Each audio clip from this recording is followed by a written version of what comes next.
Salut les amis! Bienvenue sur Marco et ses potes TV. Aujourd'hui, je suis avec mon pote Marco. Comment ça va, Eh Marco? ben écoute, ça va super bien. On me fait la présentation du deuxième personnage de la boîte des Inhumains. Et aujourd'hui, on va présenter Karnak. Et Karnak, ce n'est pas une arnaque, c'est le deuxième personnage de la cour royale des Inhumains. Et écoute, pour un personnage de menace 3, ma foi, il envoie du lourd. Oui, et puis en plus, il a des petites esquives. Ouah. Ouah. Ah, il a un côté Street Fighter 2, tu vois. Je sais pas, je le vois bien en genre Ryu, mais qui veut pas être connu, tu vois. Du coup, il fait des. Un Ryo inconnu. Exactement. Non, franchement, il est cool. C'est un bon personnage, c'est ce qu'on va découvrir ensemble. Et déjà, par commencer par ses défenses, où on aura du 3-3-4. Tout à fait, sachant que c'est un inhumain, donc il a toujours une relance d'attaque, une relance de défense, donc 3-3-4 avec une relance, pour un 3, on est bien. Yes, 5 points de vie, 2 taille 2, socle péton et un déplacement de M. Tout à Et fait. sur sa face blessée, nous n'avons pas de différence et autant de points de vie. Exactement, donc il aura un 10 points de vie au total, ce petit. Exactement. Et en fait, on voit que pour un personnage d'une menace 3, on a quand même une carte qui est quand même très chargée en texte. Et ça, c'est Exactement, plutôt pas mal. Je exactement. propose qu'on regarde ces deux attaques. Donc sa première attaque, la frappe fracassante avec distance de 5D, 0 pouvoir, c'est un builder. Donc vous allez gagner autant de pouvoir que de dégâts infligés. Et en plus, vous allez pouvoir moins repousser vos adversaires de S et avec n'importe quelle taille, avec un wild.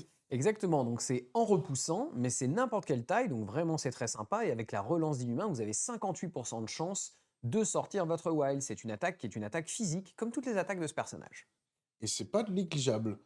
Et donc, nous avons sa deuxième attaque. Laisse-moi te montrer tes failles. Avec une attaque à distance 3, donc on va augmenter la portée de 1, donc c'est excellent. 7D, ça va faire mal. 4 de pouvoir. Mais en plus de ça, on va compter tous les succès de nos propres crânes et des crânes de l'adversaire. Tout à fait, Donc donc c'est excellent. ouais, ça change la donne, hein, en termes de statistiques et typiquement, eh ben, c'est le même pouvoir que l'on a pu trouver chez Magic. Yes. En sachant qu'il y a aussi Loki qui a un pouvoir qui est presque similaire, mais il est quand même mieux celui-ci, parce que Loki va compter que les crânes adverses, et là vous allez compter les vôtres et ceux adverses. Sympa, surtout avec une relance d'inhumain et puis, sous Maximus, on a une relance. Ah, j'ai sorti un crâne, je vais être place, mais c'est pas grave, ça compte dans mes dégâts. Je Ouais, suis content. ça peut être cool. On a une méditation, donc qui coûte 0 pouvoir, et pour le prix d'une action, on va pouvoir gagner 2 pouvoirs. Donc c'est une excellente méditation, hein, c'est le père spirituel de Wong, hein, parce qu'il fait Bah 2 oui, fois mieux que Wong en une seule action, donc superbe, exactement. superbe. Mais en même temps, Wong coûte que 2. C'est vrai, c'est vrai, Donc c'est vrai. il y a ça qui diffère. Eh ben, il a Qui qu'à apprendre à diffère. mieux méditer, il coûtera 3. Exactement. Après, du coup, on a enseignement des trois mondes pour 4 pouvoirs. Ouais, c'est assez sympa, ça me fait penser au Problème à 3 corps de Netflix, tu vois? Le truc des 3 mondes, quoi, donc et ben, en fait, après qu'un autre personnage allié à portée 3 a effectué un lancer d'attaque ou de défense, pendant l'étape du calcul des succès, ce personnage peut utiliser ce super pouvoir. Le personnage allié ajoutera à son total de succès jusqu'à 2 de ses crânes. Donc au moment où vous comptez les succès, eh bien, si vous en avez besoin, pour 4 pouvoirs, ce qui est assez cher, eh bien, le personnage allié, qui ne peut pas être Karnak, hein, c'est un autre personnage allié, pourra 2 crânes en succès, parfois ça peut être déterminant entre la mort ou la survie du personnage attaqué. Donc ça vraiment c'est assez C'est intéressant. pas mal, hein. Mmh. Ça coûte cher, mais c'est situationnel et pas mal. Ouais, on est content de l'avoir sur la carte. Après, on a évaluation des faiblesses pour 2 pouvoirs.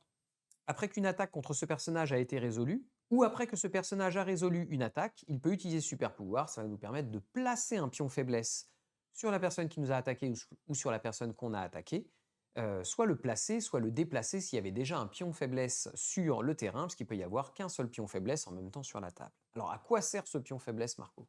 Eh ben, c'est frappe analytique. Quand ce personnage attaque ou défend contre une attaque d'un ennemi qui a un pion faiblesse, il lance 3 dés supplémentaires. Après que l'attaque ait été résolue, retirez le pion faiblesse. Voilà, donc ça, c'est quelque chose qui est Excellent. passif Mm. et c'est ouais, c'est excellent du coup parce que ben, vous pouvez méditer, évaluer les faiblesses et ensuite attaquer, quoi, hein. Et faire une frappe fracassante à 8 dés. Ouais, ou faire une frappe fracassante ou faire un laisse-moi te montrer tes failles à 10 dés, hein. Donc Mm. franchement, c'est potentiellement énorme. 10 dés avec une relance d'inhumain en comptant ses crânes et les crânes adverses, Ah, c'est ça pas va mal, hein. nettoyer pour un personnage de 3, hein. C'est pas mal. Ah, il peut être comparé à, comment il s'appelle? Iron Fist. Iron Fist, ouais, dans le même C'est un style. peu de ils sont un peu bah, ils ont pas du tout les mêmes pouvoirs, mais je peux le comparer à un personnage comme Iron Fist. Ouais, Je parce trouve qu'il que a c'est un son peu le poing en même feu, en fait, c'est ça. ouais, c'est un peu le même style, tu vois? Et en fait, bah, c'est vrai qu'il a aussi en plus artiste martial, là où Mmh. Iron Fist, lui, va y avoir artiste martial suprême, mais un artiste martial, c'est quand même sympa, hein, puisque ça veut dire que quand on vous attaque à portée 2, c'est du physique ou de l'énergétique, vous allez compter les vierges. Donc quand vous êtes en 3 en physique, 3 en énergétique, avec une relance qui compte les vierges, vous commencez à être pas mal. Ouais, il est At- tanky, hein. ouais, attention au leadership de Maximus, parce que bah, comme vous devez relancer un dé de défense dans votre première défense, ça peut vous forcer à relancer un vierge. Là, vous avez quand même pas mal de chances d'avoir finalement des full défense. Donc voilà. En tout cas, il est bien sympathique ce petit personnage, de niveau 3. Ouais, franchement, pour un 3, il donne envie d'être sorti. Et puis moi, encore une fois, j'adore Ça sa pose. figurine, Ouais. sa pose, son style avec sa capuche, ça me parle. Et en plus, on dirait enfin, là, comme ça, il ressemble un peu à Iron Man sous une capuche, en Non mais termes attends, il de ressemble à tête. Iron Fist, il ressemble à tous les mecs qui ont Iron dans leur nom, quoi. Non, mais en tout cas, sa tête, là, avec son petit bouc, ça fait un peu Iron Man. Ça me fait suer parce que je kiffe là son t-shirt blanc et je me demande si je vais réussir à peindre ça. Ça me ressemble pas de réussir à peindre Ah, ça. on verra. Faudra que tu m'apprennes. Avec plaisir. OK. Eh ben, on a Gardien de la Royauté. Donc, Une c'est carte une carte tactique. tactique Ouais. qui peut être utilisée par Karnak et Gorgon. Du coup, donc là, on va parler par rapport à Karnak. Donc, Donc, quand un personnage allié est ciblé par une attaque et à portée 3 d'un Karnak allié, mmh, il peut dépenser 3 pouvoirs pour jouer cette carte. Donc, ça va être un bodyguard pour 3 pouvoirs, parce qu'on va placer Karnak qui a joué la carte à portée 1 du personnage allié. Le personnage placé devient la cible de l'attaque. Ensuite, après que l'attaque ait été résolue, si Karnak a été placé et qu'il n'est pas sonné ou qu'il n'est pas KO, parce que s'il était KO, bah, il ne serait plus sur le terrain, et s'il n'a pas de pion faiblesse allié sur le champ de bataille, donc s'il n'a pas eu l'occasion de déjà refiler son pion à quelqu'un, eh ben on va pouvoir, le personnage attaquant va gagner le pion faiblesse. On va pouvoir mettre le pion gratuitement, en sachant qu'à la base, ça nous coûte 2. donc ça, c'est une très bonne carte parce qu'elle peut être jouée soit par Gorgon, soit par Karnak. Et elle va permettre de replacer soit Gorgon, soit Karnak. Elle va permettre de déplacer l'attaque sur le personnage initial vers le personnage que vous aurez placé grâce à cette carte. Et puis enfin, si le personnage survit, il y a un effet. Bon, l'effet pion faiblesse, c'est sympa. Voilà, mais bon, c'est après l'attaque, donc du coup, vous n'aurez pas plus 3D de défense sur l'attaque que vous aurez bodyguard, quoi, hein. Effectivement. Voilà. Eh ben, écoute, on va retourner voir, la petite boîte, donc Karnak qui est avec son pull, capuche vert Exactement. et donc on va regarder sur, notre partenaire MaxiRev à combien est la boîte. Donc elle est à 46,75 €, ce qui est vraiment pas cher pour une boîte de 4 Je personnages. dirais même plus, c'est inhumain comme prix. En sachant que quand le jeu a démarré et que c'était la version anglaise, c'était 45 € 2 personnages, donc je trouve que là, pour se lancer dans le jeu, même commencer une nouvelle faction, les Inhumains, et avec 4 personnages, bah, c'est vraiment pas cher, quoi. Avec le code MaxiMarco, vous avez 2% de plus. 2%, ça veut dire qu'une fois qu'on a acheté 100 boîtes, eh ben, on en a 2 offertes. Ouf, Donc, bah, c'est un peu long, mais en même temps, il y a plus que 100 boîtes maintenant dans la collecte, hein. ça va vite, hein, dans la vie d'un hobbyiste, 2%, ça se prend. Bah oui, et un peu en plus, là, tu pars de ce principe, en sachant que les boîtes, elles sont au même tarif, mais comme elles sont pas au même tarif, ça fera même plus si tu achètes 100 boîtes. Ouais, c'est vrai, c'est vrai. Non, puis Ah, ça se on cumule pour tout, c'est pas que pour les boîtes, c'est aussi pour le matos, matériel de peinture, etc. Donc faites-vous plaisir, ça vous coûte rien de pour noter le code. Shatterpoint, bon, je dis ça, je dis rien.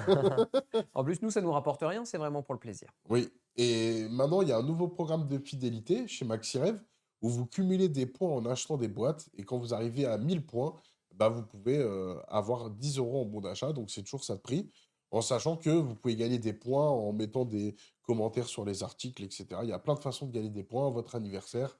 Donc le but, c'est de se faire plaisir. Et si vous n'avez jamais eu l'occasion d'aller dans la boutique, je vous invite à y aller parce qu'on est comme des gosses là-bas, c'est incroyable. Et si vous avez des enfants, n'hésitez pas à y aller avec vos enfants. On a pas mal de personnes qui nous ont dit qu'ils avaient passé un moment assez magnifique à voir le bonheur dans les yeux de leurs enfants. Exactement. Eh ben, c'est ce qui termine la vidéo de présentation de Karnak. Alors, est-ce que Karnak, t'achètes ou t'achètes pas? Moi, de toute façon, la boîte, je la prends. Je trouve que les figurines sont magnifiques. J'adore les poses. Ça me donne envie de jouer Inhumain. Depuis longtemps, ça me titillait. Donc là, il faut que je passe le cap. Voilà, il y a plus aucune raison de passer à côté des Inhumains et de cette boîte. Tout à fait. En tout cas, je trouve que pour, la première présentation du premier personnage de Menace 3, bah, ça donne envie de le jouer, Mmh. ça donne envie de le peindre. Donc, n'hésitez pas, vous, à donner vos avis, dans les commentaires, à liker la vidéo et à venir partager avec nous dans le Discord ce que vous en pensez. Ratez pas la suite, c'est Gorgone qui arrive après. Yes! À bientôt les amis! À bientôt! Ciao!